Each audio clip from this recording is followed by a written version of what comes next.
नमस्कार, मी रुबीना पठाण. तुम्ही पाहताय लोकशाही न्यूज. एकूणच लोकशाही विशेषमध्ये तुमच्या सगळ्यांचं स्वागत.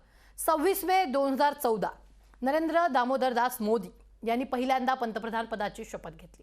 त्यानंतर 30 मे 2019 रोजी दुसऱ्यांदा पंतप्रधान पदाची शपथ त्यांनी घेतली. हे सरकार जरी एनडीएचं असलं तरी ते भाजपचं आणि मोदी सरकार म्हणूनच ओळखलं जातं. सोमवारी या सरकारनं 8 वर्ष पूर्ण केली. या 8 वर्षात बरंच काही घडलंय. नोटाबंदी झाली आहे, सर्जिकल स्ट्राईक झालाय, राम मंदिराचा शिलान्यास झालाय, बेकारी वाढली आहे, जम्मू काश्मीरचं विशेष 370 अ कलम रद्द करण्यात आलंय, इंधनाच्या दरांनी ठोक गाठलेला आहे, कोरोनानं आक्रमक झालेली जनता आहे. अशा अनेक घडामोडी ज्या आहेत त्या घडल्या. ही 8 वर्ष कशी होती, देशात काही घडलंय, काही बिघडलंय, या सर्वांवर आपण आजच्या लोकशाही विशेषमध्ये चर्चा करणार आहोत. 8 वर्षात काय कमवलं. बहनों,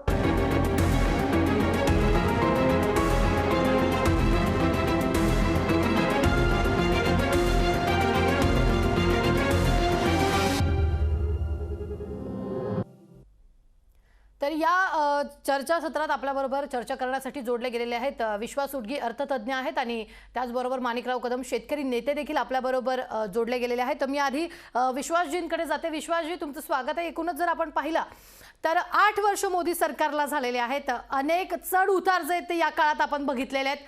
सध्या एकूणच बजेट काय म्हणतंय, एकूणच जी अर्थसंकल्पना आहे, नेमकं काय? मोदी सरकारची 8 वर्ष या देशाच्या एकूणच स्वातंत्र्यानंतरची अत्यंत वाईट अशी वर्ष आहेत. अच्छे दिन तर दूरच जाऊ द्या, परंतु अराजकाकडे जाणारी अर्थव्यवस्था आपण पाहतो आहोत. राजकीय दृष्ट्या देशाच्या दृष्टीने अत्यंत वाईट आहे. याचं कारण या देशाचं संविधान जे 26 जानेवारी 1950 ला डॉक्टर बाबासाहेब आंबेडकर यांच्या नेतृत्वाखाली या देशाला समर्पित झालं. त्या संविधानाला विविध मार्गाने त्याच्यावरच्या अत्यंत मूलभूत तत्वांना त्याच्यावरती हल्ले चढवले जात आहेत आणि संसदेचं अवमूल्यन, सुप्रीम कोर्टाचं अवमूल्यन, एकूणच स्वायत्त संस्थांचं अवमूल्यन, हे सगळं आपण जे पाहतो हे या गेल्या 8 वर्षाचं फलित आहे. आणि म्हणूनच संसदीय लोकशाही टिकणं या दृष्टीने संविधान टिकणं फार महत्वाचं आहे. आणि त्याला जेव्हा धोका निर्माण होतोय, आणि मी ज्या आर्थिक व्यवस्थेबद्दल वारंवार बोलतो, माझ्या दृष्टीने आपण आर्थिक अराजकतेकडे जातो आहोत. याचं कारण मग आर्थिक अराजकतेकडे जात असताना त्याचं व्यवच्छेदक लक्षण काय असं जर विचारलं तर आत्ता घाऊक महागाई निर्देशांक हा 15.8% आहे. त्यानंतर जो all India consumer price index आहे, म्हणजे ज्याला आपण रिटेल इन्फ्लेशन, चलनवाढीचा एक महागाईचा निर्देशांक जो आहे, तो जवळजवळ 7.80% आहे. आता येत्या 3 महिन्यामध्ये हा डबल डिजिट होण्याची शक्यता आहे. म्हणजे आपण श्रीलंकेची जी महागाई आणि चलनवाढ आहे त्याच्या जवळपास जाऊन पोहोचतो, अशा तऱ्हेचा त्याचा अर्थ आहे. हे अराजकीय आहे. दुसरी महत्वाची गोष्ट, जवळजवळ 45% स्थलांतरित रोजगार निर्माण झालेला आहे, ज्याच्या हातात रोजगार नाहीये. 2 कोटी रोजगार दरवर्षीच्या अगदी जाऊ द्या, परंतु प्रत्यक्षामध्ये 10 ते 12 कोटी रोजगार आपण गमावलेला आहे. कारण ते छोटे उद्योगधंदे बंद पडलेले आहेत. ते विशेष करून नोटाबंदी आणि जीएसटी नंतर बंद पडलेले आहेत. त्यामुळे संघटित रोजगार गेलेला आहे. असंघटित रोजगार परत येतच नाहीये. म्हणजे त्यांच्या हातात 10,000 पेक्षा जास्त पैसा पडतच नाहीये. आणि सर्वात वाईट गोष्ट म्हणजे नवीन रोजगार निर्मिती होत नाही, कारण का सरकारचं असं कोणतंही धोरण नाहीये. म्हणून अर्थव्यवस्थेच्या एकूणच गेल्या 45 वर्षामध्ये सर्वात जास्त महागाई, सर्वात जास्त बेरोजगारी आणि नवीन रोजगार होऊ शकत नाही. कारण का डिजिटल इंडियामध्ये, तंत्रज्ञानामध्ये रोजगार निर्माण होणारच नाही, अशीच व्यवस्था आहे. अशा तऱ्हेने 8 वर्षाचा मोदी सरकारचा कालखंड हा संविधानाच्या दृष्टीने, लोकशाहीच्या दृष्टीने, मानवी मूल्यांच्या दृष्टीने, आरोग्य, शिक्षण आणि एकूणच अर्थकारणाच्या दृष्टीने अत्यंत वाईट आहे, असं खेदाने नमूद करावंसं वाटतं. निश्चितच विश्वासजी, माणिकराव कदम शेतकरी नेते देखील आपल्या सोबत आहेत. माणिकराव, एकूणच जर आपण पाहिलं तर शेतकरी कायदे आले आणि त्यानंतर घोषणा झाली कायद्यांची, त्यानंतर सरकारनं माघार घेतली. या सगळ्यामध्ये शेतकऱ्यांना काय फायदा झालाय? नमस्कार. नमस्कार. सगळ्यात पहिल्यांदा मी लोकशाही न्यूज चॅनलचं अभिनंदन करतो. जे जगाच्या पाठीवर जी कोरोना नावाची महामारी आली होती, जगाच्या पाठीवर सगळे उद्योगधंदे थांबले होते, पण माझ्या शेतकऱ्यानं शेती हा उद्योग चालू ठेवला. 24 तास शेतकऱ्यानं शेतीमध्ये कबाड कष्ट केले आणि ह्या देशाला, ह्या राज्याला म्हणजे देशाला जगवण्याचं काम केलं. आज काही गोष्टीच्या दृष्टीने ठीक आहे, मी मान्य बी करेन, रोजगार निर्मिती भाजपच्या आदरणीय मोदीजीच्या काळात झालेली नाही आहे. परंतु मी एक गोष्ट ठामपणे तुम्हाला सांगतो या ठिकाणी शेतीच्या संदर्भामध्ये, माझ्या शेतकरी भावाला 50 वर्षामध्ये कधी नाही भेटला हा कापसाचा दर. 12,000-13,000 रुपये कापसाचा दर हा ह्याच 8 वर्षामध्ये भेटलेला आहे. दुसरी बाब मी सांगतो तुम्हाला, सोयाबीनच्या बाबतीमध्ये गेल्या 30 ते 40 वर्षामध्ये कधी आमच्या सोयाबीनला 5,000च्या वर दर भेटला नाही. ते सोयाबीनचा दर बी आमचा 5-6 हजारच्या खाली आलेला नाही. तिसरी बाब, राज्य सरकारच्या खात्रीते असणाऱ्या सहकारी साखर कारखाने असतील, याच्यामध्ये निश्चित शेतकऱ्यांच्या काही प्रमाणामध्ये समस्या आहेत. काल परवा माझ्या मराठवाड्यातल्या बीड जिल्ह्यामध्ये एका शेतकऱ्यानं ऊस नाही गेला म्हणून आत्महत्या केली. देश पातळीवर सांगायचं जर झालं तर हे जे काय सगळे विरोधी पक्षाचं एक कोंडवाळं आहे, हे सक्षम असं काही मोदीच्या समोर असं विरोधामध्ये करू शकले नाही. ज्या प्रमाणामध्ये अण्णा हजारे यांनी काँग्रेसच्या काळामध्ये राजूकीमध्ये आंदोलन सुरू केलं होतं आणि ते आंदोलन देशभर गाजलं होतं. शेतकरी आंदोलन सोडलं तर मोदी यांच्या विरोधात देशातले सगळे विरोधी पक्ष मिळून कोणत्याही प्रकारचं मोठं असं आंदोलन उभं करू शकलेले नाहीत. ही विरोधी पक्षाची सुद्धा एक म्हणजे अपयश आहे असं मी मानतो शेतकरी म्हणून. दुसरी बाब, जे काय वायदे बाजारामध्ये शेतीचे जे काय बाजार मूल्य होतं किंवा वायदे बाजारामध्ये शेतीचे जे काय उत्पादने होते, ती वायदे बाजारामध्ये केंद्र सरकारने शेतीचे सगळे उत्पादन हे काढून टाकल्यामुळं काही प्रमाणामध्ये का होईना शेतकऱ्यांना बऱ्यापैकी त्याच्या शेतीमालाला भाव भेटायला लागलेला आहे. दुसरा विषय, महाराष्ट्रामध्ये देशामध्ये सगळ्यात जास्त शेतकऱ्याच्या आत्महत्या जर कुठं होत असत्याल तर हे माझ्या महाराष्ट्रामध्ये होत आहेत, हे मी तुम्हाला सांगतो. देश पातळीवर बरंच बिघडलंय आणि बरंच घडलंय बी, हेच माझी या ठिकाणी निश्चित. माणिकराव, आपल्याबरोबर डॉक्टर राजू वाघमारे काँग्रेसचे प्रवक्ता देखील आहेत. राजूजी, आपण ऐकलंच असेल की जे इतर सरकारच्या काळात शेतकऱ्यांना मिळालं नाही, देश पातळीवर त्यांनी असं म्हटलंय, माणिकरावांनी, देश पातळीवर जे काही शेतकऱ्यांना नाही मिळालं ते मोदींच्या काळात मिळालंय. कसं आहे रुबीनाजी, शेतकऱ्यांचा गर्दन काळ ठरलेले माननीय पंतप्रधान नरेंद्र मोदी आणि भाजप शेतकऱ्यांच्या विरोधातलं आणि शेतकऱ्यांचा नेस्तनाबूत करणारं असं भाजपचं सरकार आहे. मला दुर्दैवाने सांगावं असं वाटतं, जर माणिकराव स्वतःला शेतकरी समजत असतील तर एक तर त्यांना शेती कळत नसावी किंवा देशामध्ये आणि महाराष्ट्रामध्ये माणिकराव, मी तुमच्याकडे येणार मी तुमच्याकडे. ऐकून घ्या, बोला राजूजी, बोला. एक तर शेती कळत नसावी किंवा शेतकरी म्हणून स्वतःला घेण्याचं त्यांची पात्रता नसावी. कारण ज्या पद्धतीने शेतकऱ्यांना अगदी सर्व पातळीवर नेस्तनाबूत मोदी सरकारने केलं, सगळ्यांना सांगितलं डाळी पिकवा, डाळी इम्पोर्ट केल्या, शेतकरी उपाशी मेले. शेतकऱ्यांचे 3 कायदे आपण जेव्हा आंदोलन केलं, 1 वर्ष 700 शेतकरी मरण पावले, त्याच्यानंतर ते कायदे मागे घेण्यात आले. आजपर्यंत शेतमालाचा जो भाव, ते 2 पिकं जर सोडली तर बाकीच्यांचा जो भाव आहे त्या सगळा भाव रसातळाला मिळालेला आहे. महागाई गगनाला भिडलेली आहे. आणि अशा परिस्थितीमध्ये गेल्या 8 वर्षामध्ये मोदी सरकारने देशाला पुढे नेण्याच्या ऐवजी 50 वर्ष या देशाला मागे घेऊन गेलेले आहेत.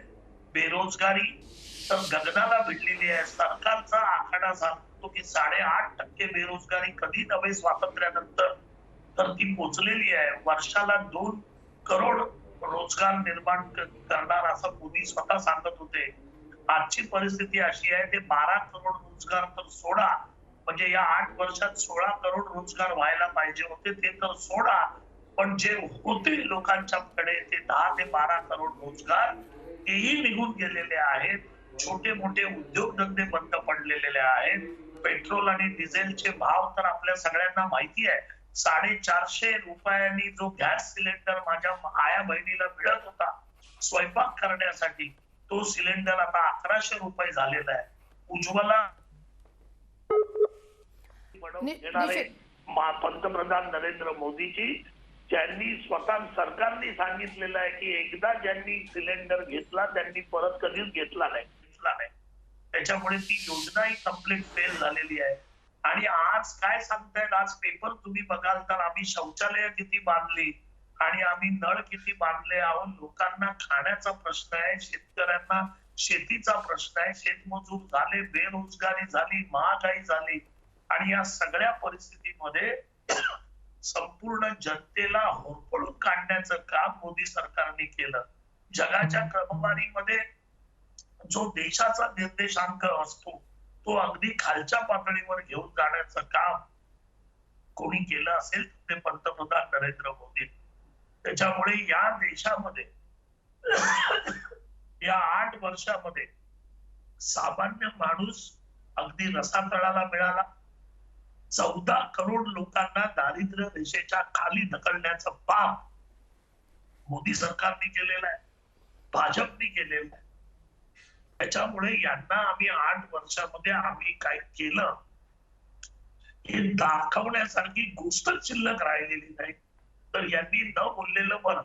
निश्चितच. माणिकराव बोला, आता बोला. ठीक आहे. काही बाबतीमध्ये मोदी सरकारचं धोरण आहे ते 100% चुकलेलेच आहे, मी ते मान्यच करतो. पण मी शेतीच्या बाबतीत सांगायला लागलेलो आहे. मला मी काही मोठा अर्थतज्ञ नाही, मला अर्थव्यवस्थेतलं काहीच कळत नाही. पण माझा शेतकरी आज बऱ्यापैकी 6,000 रुपये काही ना काही येतात आमच्या शेतकऱ्याच्या खिशामध्ये.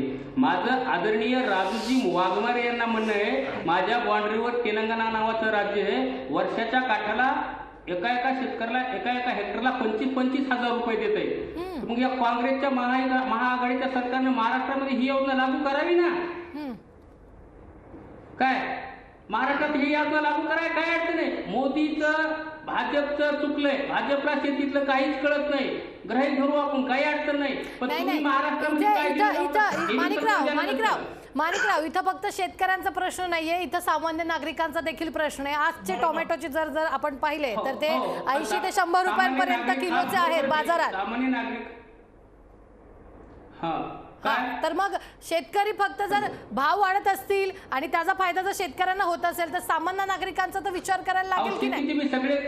सगळ्या शेतीचे भाव, सगळ्या शेतीमालाचे भाव नाही वाढले ताई. आज कांदा फेकून द्यावा लागायला रस्त्यावर कांदा फेकून द्यावा लागायलाय. कोणी घेईना, हरभरा फेकून द्यावा कांदा फेकायला लागतो हेही तुम्हीच म्हणताय आणि पंतप्रधान नरेंद्र मोदींनी कापसाला भाव चांगला दिला हेही तुम्हीच म्हणताय. ह्या दोनच गोष्टीचं समर्थन केलं मी. फक्त मी सांगितलं बिघडलंय मी आणि चांगलं बी झालंय. मी वाईट बी म्हणलंय, मी नरवा सुंदरवाची भूमिका घेतली याच्यामध्ये. मी सगळंच वाईट झालंय का तर सगळंच वाईट नाही झालं म्हणतोय. सगळं चांगलं झालंय का तर सगळं चांगलं सुद्धा नाही झालेलं म्हणतोय. सुधारण्याची गरज आहे. सगळ्या देशामधल्या शेतकरी हा जगला पाहिजे, शेतमजूर जगला पाहिजे, सर्वसामान्य जनतेला खिशाला अशा प्रकारची. बोला राजूजी, बोला. कसं आहे बघा की या देशामध्ये जर 12 करोड लोक दारिद्र्य रेषेच्या खाली मोदींच्या काळामध्ये जर ढकलले गेले असतील तर हे 12 कोटी लोक कोण आहेत? हे शेतमजूर आहेत, शेतकरी आहेत, जे काम करणारे कामगार आहेत. या सगळ्या लोकांना गरिबी खाली लोटण्याचं काम आणि पाप मोदी सरकारने केलेलं आहे. आज पेट्रोलचा भाव 2014 मध्ये ज्यावेळी आंतरराष्ट्रीय मार्केटमध्ये $140 हा बॅरलचा भाव होता, तेव्हा युपीए काँग्रेस सरकारने फक्त 9.5 रुपये एक्साइज ड्युटी लावली होती आणि लोकांना पेट्रोल 60 रुपयात मिळत होतं. आंतरराष्ट्रीय बाजारामध्ये ज्यावेळी बॅरलचा भाव हा $50 गेला, $30 गेला, तरीही आपल्याकडे मोदी साहेबांनी सामान्य जनतेला लुबाडून प्रत्येकाकडून 80 ते 90 रुपये लिटरने पेट्रोल आणि डिझेलचे भाव घेतले. आज 26 लाख कोटी रुपये या भाजपच्या केंद्र सरकारने लोकांच्या खिशातून काढून घेतले आणि मग एका बाजूला काढून घ्यायचं आणि कुठेतरी मग 4-5 रुपये कमी करायचे आणि सांगायचं आम्ही कमी केले, पण दुसऱ्या हाताने समोरच्याच्या खिशातून 25 रुपये काढून घ्यायचे. असं तत्व भाजपचं आहे.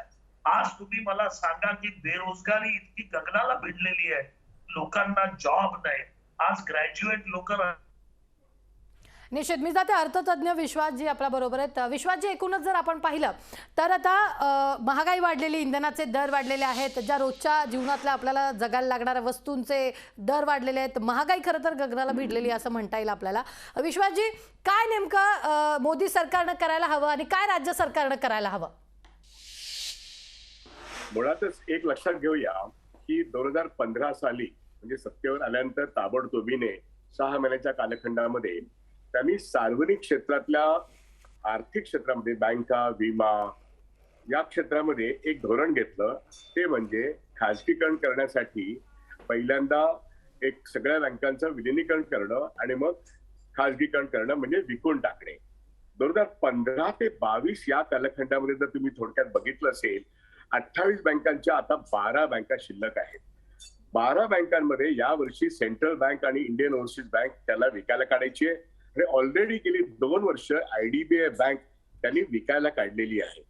LICचा IPO नुकताच येऊन गेलेला आहे. LIC हे IDBI मध्ये मालक नंबर 1 आहे, भारत सरकार मालक नंबर 2 आहे. याचा अर्थ LICचा IPO इतका वाईट निघून सुद्धा वाईट निघाला नको, अशा कालखंडात तो IPO काढायलाच नको.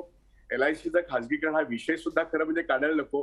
पण जे सरकार LICचं खाजगीकरण करू पाहते, जनरल इन्शुरन्सचं खाजगीकरण पाहते, बँका विकू पाहते, हे सरकार कर्मदरिद्री आहे आणि त्यांना अर्थकारण काही कळत नाही. कारण का जवाहरलाल नेहरूंपासून ते डॉक्टर मनमोहन सिंगांपर्यंत या सर्वांनी सार्वजनिक क्षेत्राची बळकटी करणारं, आत्मनिर्भरतेकडे जाणारं भारत देश उभा केला आणि आत्मनिर्भरतेच्या नावाने मोदी सरकारने हा संपूर्ण सार्वजनिक क्षेत्र, रेल्वे, ऑइल, स्टील, कोल, बँका, इन्शुरन्स, बंदरं सगळे मिळून ते विकायला काढलं. आणि हे करायचं कशासाठी? तर वित्तीय तुटामध्ये म्हणजे जी येणारी रेव्हेन्यू डेफिसिट असेल किंवा फिस्कल डेफिसिट असेल. लोकशाही विशेषमध्ये आपली चर्चा अशीच सुरू राहणार आहे. तुर्तास वेळ झालेली आहे एका छोट्याशा ब्रेकची. नंतर पुन्हा एकदा आपल्या सर्वांचं स्वागत. आपण जर पाहिलं तर मोदी सरकारला आता 8 वर्ष झालेले आहेत. या 8 वर्षात आपण काय गमावलं, काय कमावलं हे सगळं पाहतोच आहोत. सर्वसामान्यांचे प्रश्न जे आहेत ते अद्याप जे आहेत ते अनुत्तरितच आहेत. आणि एकूणच जर आपण पाहिलं तर ज्या पद्धतीनं माणिकरावांनी सांगितलं की काही जे कायदे आणले त्यानंतर त्याची माघार देखील त्यांनी घेतली, मात्र शेतकऱ्यांसाठी काहीतरी त्यांनी केले असं त्यांनी म्हटले. मात्र त्यांनी त्याचबरोबर राज्य सरकारनं हे नाही केलं, कारण महाराष्ट्रात जर आपण पाहिलं तर शेतकऱ्यांच्या आत्महत्या वाढलेल्या आहेत असं त्यांनी म्हटलेलं आहे. बोला डॉक्टर राजू. नाही, कसं आहे, आपण ज्यावेळी परिस्थितीचा विचार करायला पाहिजे. गेल्या 8 वर्षांमध्ये त्याच्यापूर्वी आपण कुठे होतो, देशाची परिस्थिती काय होती, नोटबंदी लागली, नोटबंदी नंतर ज्या गोष्टीसाठी नोटबंदी लागली त्या नोटबंदी नंतर त्या गोष्टी संपल्या का? बनावट चलन संपलं का? टेररिझमचं फंडिंग संपलं का? देशाच्या नोटांचं प्रगतीचं काय झालं? तर देश पूर्णपणे डबकायला आला. जीएसटी मध्ये तर 2017 नंतर 1100 वेळा तर अमेंडमेंट केल्या या मोदी सरकारने. आणि 1100 वेळा अमेंडमेंट केल्यानंतर आज जीएसटीची परिस्थिती कशी आहे? त्याच्यामुळे कुठल्याही क्षेत्रामध्ये, प्रत्येक क्षेत्रामध्ये त्यांनी पूर्णपणे या देशाला अंधारात ठेवण्याचं काम आणि खड्ड्यात नेण्याचं काम जर कोणी केलं असेल तर ते काम मोदी सरकारने केलेलं आहे. आणि मोदी सरकार या पद्धतीने आज तरुणांच्या आयुष्याशी झगडत आहे.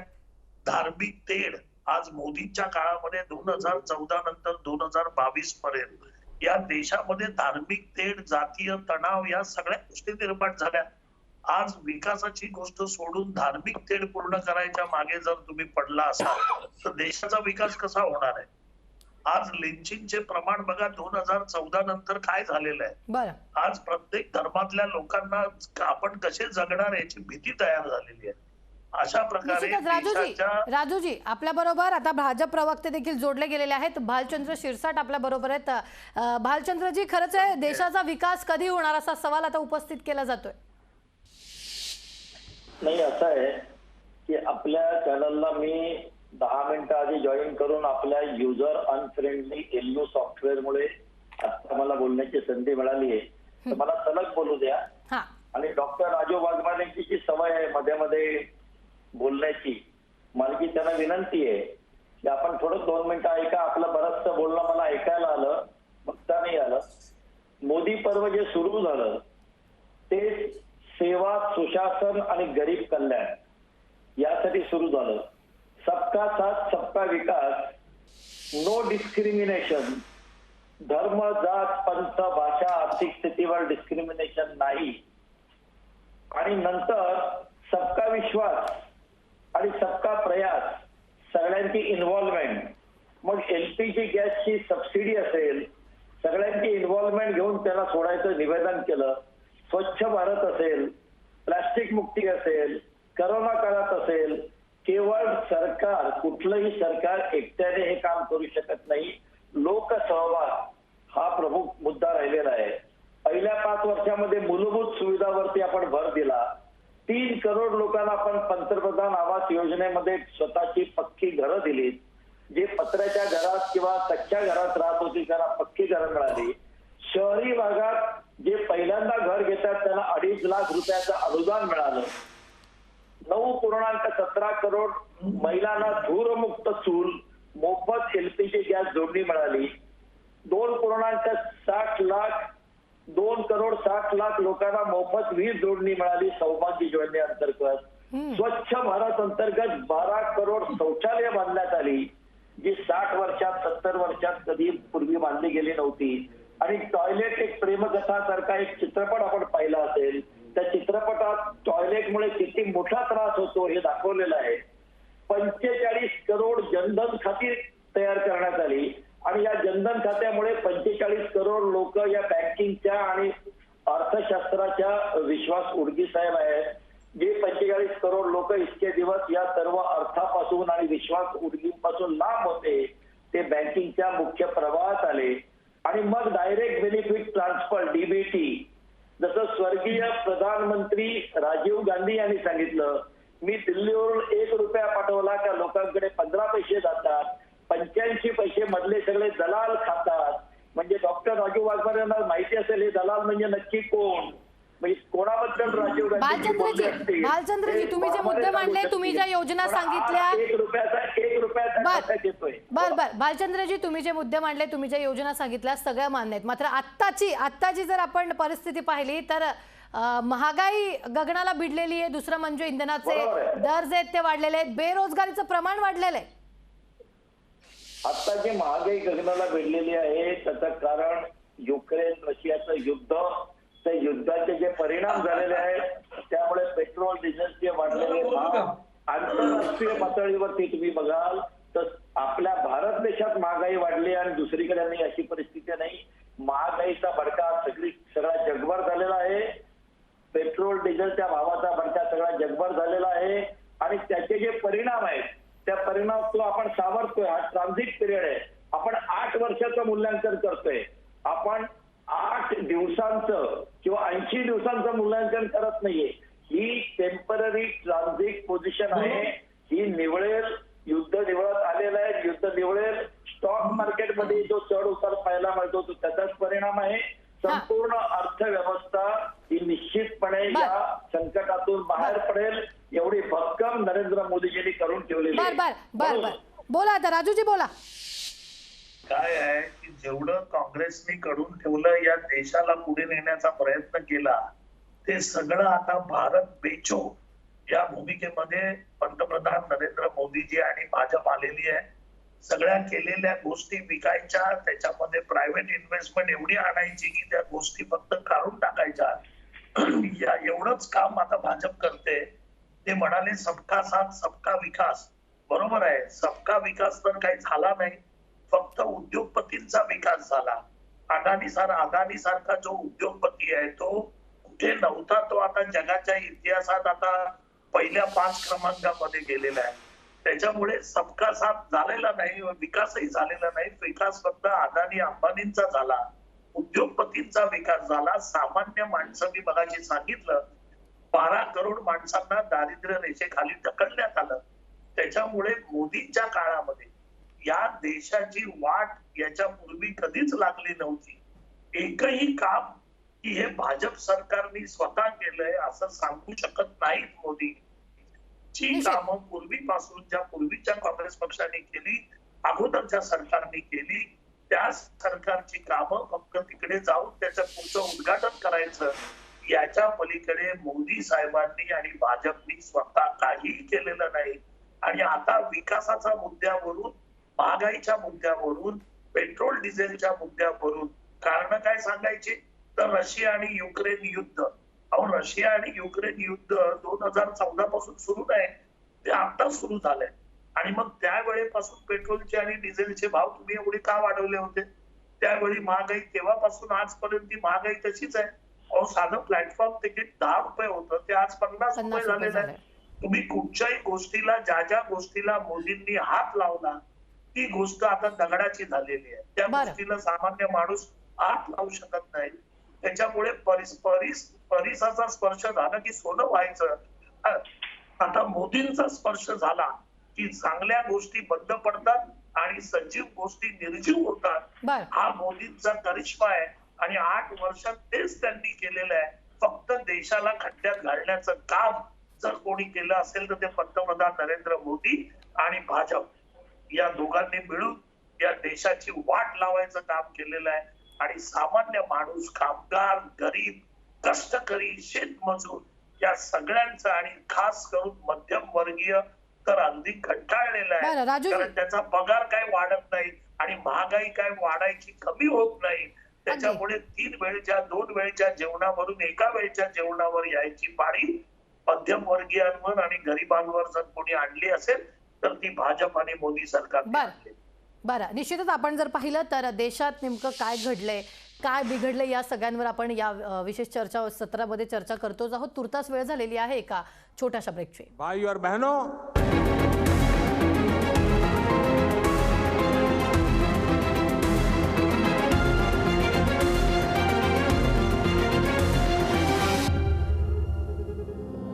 ब्रेक नंतर पुन्हा एकदा आपल्या सर्वांचं स्वागत. 8 वर्षात आपण काय कमावलं या विषयावर आपण चर्चा करतोय. 8 वर्षात अनेक घडामोडी घडल्या आणि ही 8 वर्ष कशी होती यावरच आपण चर्चा करतोय. थेट भालचंद्र सिरसाट भाजप प्रवक्ते आपल्या सोबत आहेत. थेट त्यांच्याकडे जेव्हा भालचंद्रजी, एकूणच जर आपण पाहिलं तर खूप भारत जो तो पुढे गेला असं आताच तुम्ही म्हणालात आणि त्याप्रमाणे माणिकरावांनी पण सांगितलं की काही ठिकाणी जर आपण पाहिलं तर शेतकऱ्यांसाठी चांगले निर्णय मोदी सरकारनं घेतले, मात्र काही जर आपण पाहिलं तर काही गोष्टींना जो तो भाव जो तो शेतकऱ्यांसाठी दिलेला नाही. आणि एकूणच जे ते माणिकराव देखील आपल्या सोबत आहेत. मी आधी माणिकरावांकडे जाते. माणिकराव, तुमचा प्रश्न काय?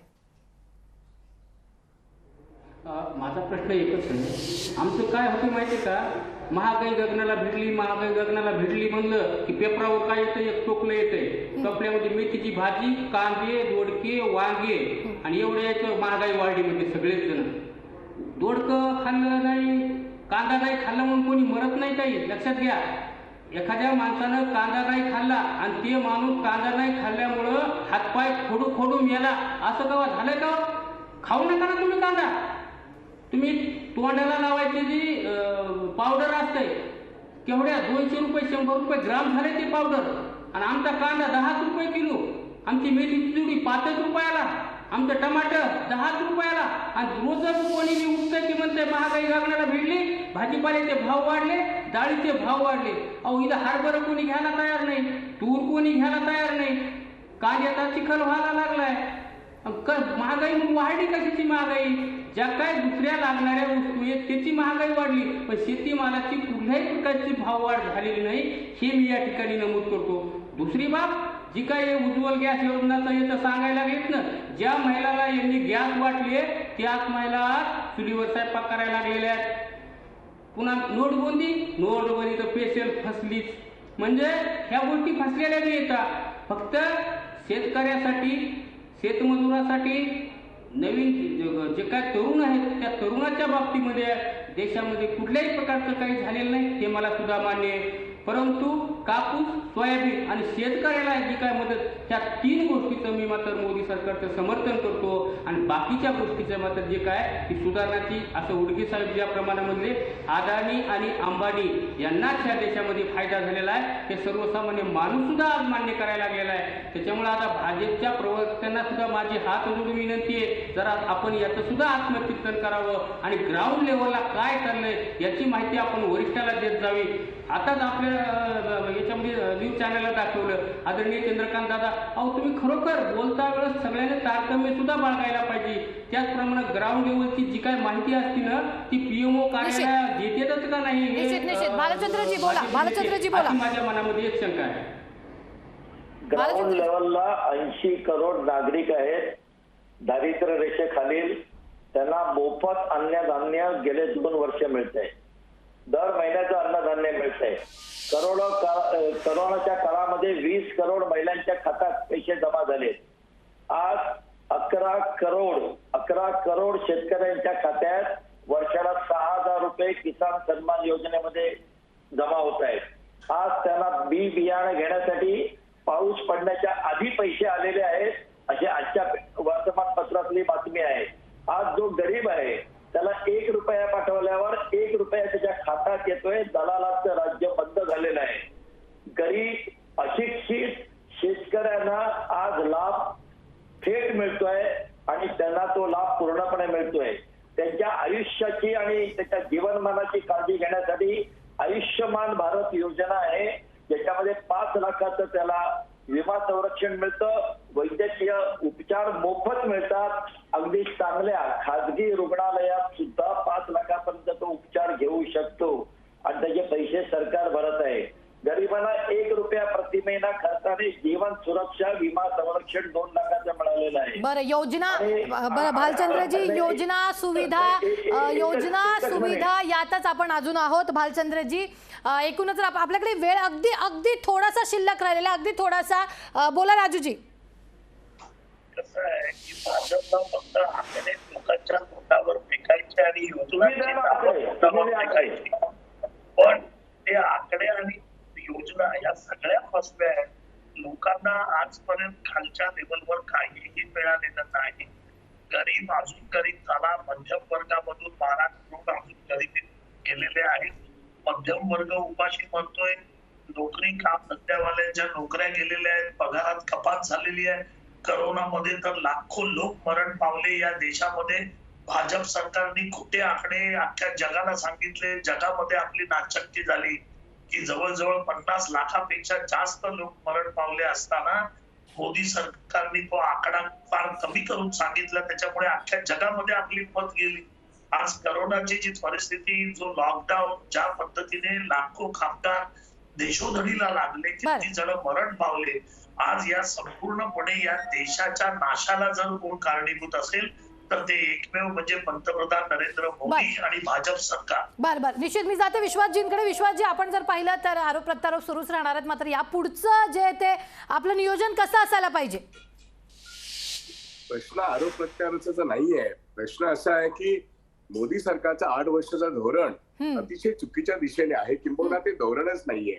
एक मोकाट आणि मुक्त अर्थव्यवस्था ते राबवतात की काय, असा एक प्रश्न येतो. आणि त्याकरता प्लॅनिंग कमिशन रद्द करून नीती आयोग जो आणला तो सार्वजनिक क्षेत्र विकण्याकरता आणलेला आहे. आणि तो विकत असताना सरकार अतिशय घाट्याचा व्यवहार करीत आहे. त्यामुळे बीपीसीएल ला भाव नाही मिळाला म्हणून बीपीसीएल विकली नाही, परंतु अनेक बँकिंग कंपन्या ते विकायला ज्या काढतायत हे दुर्दैवाचं आहे. LICचा IPO हे ताजं उदाहरण आहे. आणि अशा परिस्थितीत मगाशी मी सांगत होतो, केवळ वित्तीय तूट भरून काढण्याकरता जर सरकार आपल्या नवरत्नांना किंवा महारत्नांना विकत असेल तर या सरकारच्या म्हणजे करंटेपणाचं लक्षण आहे. आणि म्हणून अराजकाकडे जाणारं अर्थकारण आहे असा माझा शब्दप्रयोग होता. बेकारी वाढली आहे, बेरोजगारी वाढलेली आहे, महागाई वाढलेली आहे, चलनवाढ वाढलेली आहे आणि ही सातत्याने वाढती आहे. हे पुन्हा पुन्हा मी सांगतोय. त्यामुळे सरकारचं धोरण हे केवळ मुठभर मक्तेदारांसाठी आहे. आणि आता एकूणच अर्थव्यवस्था कवडा सरकारकडून फायनान्स कॅपिटलकडे जातोय.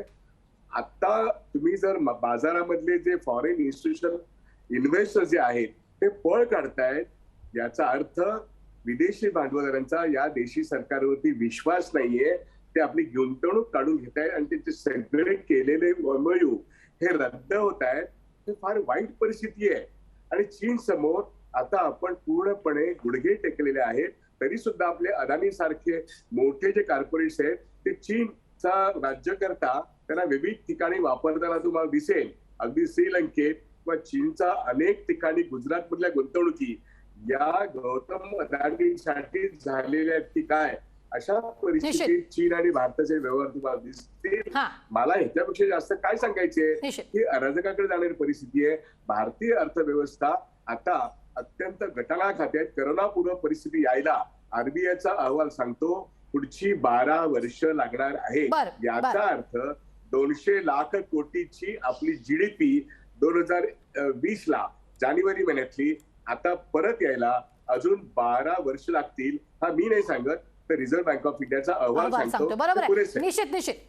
निश्चित खूप खूप धन्यवाद. विश्वासजी आपल्या बरोबर होते. एकूणच जर आपण पाहिलं तर डॉक्टर राजू वाघमारे होते, भालचंद्र शिरसाट होते, माणिकराव कदम जे ते शेतकरी नेते आपल्यासोबत होते. आपण जर पाहिलं तर या सरकारनं आता 8 वर्ष पूर्ण केलेली आहेत आणि या 8 वर्षात बरंच काही घडलेलं आहे. मात्र आपण जर पाहिलं तर हे सरकार मुठभर लोकांसाठीच काम करते अशी देखील टीका होते. दुसरीकडे शेतकरी म्हणतात की आमच्या काही मागण्या ज्या आहेत या सरकारनं मान्य केलेल्या आहेत. दुसरीकडे आपण जर पाहिलं तर वाढती महागाई, बेरोजगारी या सगळे मुद्दे जे आहेत ते हे सर्वसामान्यांचे प्रश्नच आहेत ते अद्यापही अनुत्तरितच आहेत. वेळ झालेली आहे लोकशाही विशेषमध्ये इथेच थांबण्याची.